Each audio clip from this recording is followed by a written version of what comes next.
陳小姐，聽日婆婆可以出院咯。經過我哋評估咧，婆婆個吞嚥能力咧比較差，如果再用口進食咧，就會有一定嘅風險咯。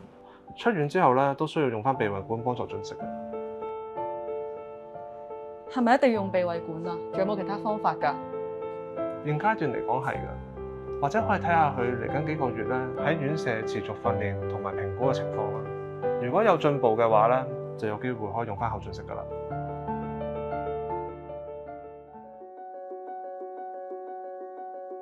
各位，想大家傾下新入嚟住嘅李婆婆，佢入咗嚟住都2個幾月啦，不過情緒一直比較低落。佢話因為唔可以用口食嘢而唔開心。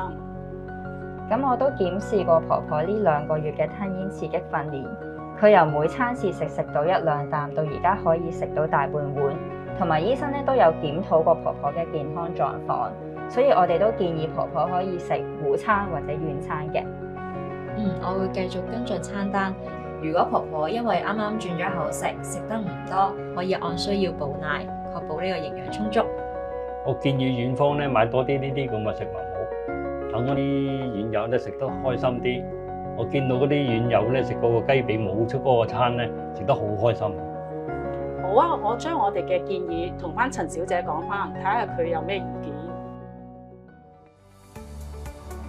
媽咪，你快啲試下，好香啊！